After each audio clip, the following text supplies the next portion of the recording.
for some high-level analysis of Gravity's win. Thank you very much, Freak. And I think we all had Bunny Fufu hopping into our hearts that game. Oh, my God. Even Xpecial did. He wrote on Twitter for the first replay as we bring this on up, "Holy moly, Bunny, that's not legal." And I think everybody kind of figured out what the situation was after Bunny was pretty much carrying the game. He carried the game.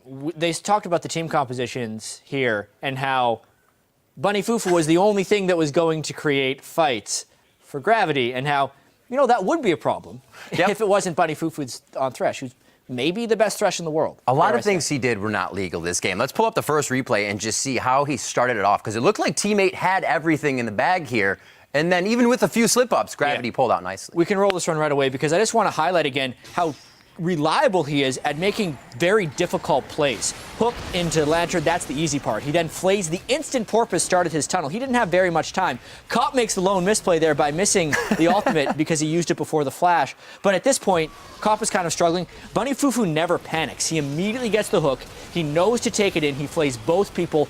Bunny did not miss a single ability with tons of variance during that entire fight, and it cleans things up for Gravity to initially give them the lead in this game. Like, it was absolutely ridiculous how well he was playing that game, and it only got better from there. It was crazy stuff all game long. On the desk, we were kind of saying, he's heating up. Here he goes. He's heating up, hitting three-pointers from everywhere. Bunny's had this before, and I like to kind of make an NBA Jam reference here, where if you hit 3 hooks in a row, Bunny Fufu can just start throwing out all the hooks, and it won't miss, even if you're halfway across the map.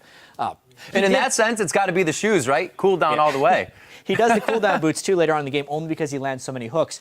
But we have another replay where he hooked after a flash. And I want to slow this down to see if the hook was going to land, regardless of whether the flash was landed or not. So let's just roll this right now at very slow speeds as soon as the hook gets thrown out, because he's lining it up to hit that. But if you notice where he throws it, based on the timing, he needed Slushy to flash that as well. And your mind is just blown at the speed of the decisions that Thresh has made. And we highlight these two Thresh plays, most importantly, only because how impressive it was, but mainly because that's what Gravity needed to do in order to win this game. Exactly. They needed Bunny to come out big. It's going to be very strong for them in the playoffs, as well as having Bunny with that kind of strength coming out. It's good for them to keep climbing with that. Here's the thing.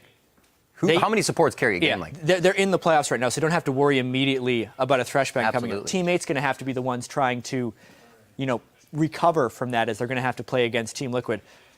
Honestly, though, like, dude, it was mean. The Morgana game that Bunny Fufu played yesterday was actually pretty lackluster. He missed a lot of bindings. That's true. Ineffective in fights, but getting him back onto such a comfort champion put him into the playoffs. Well, we get to hear from the man himself, because Dash is actually standing by with Bunny Fufu right now, so we're going to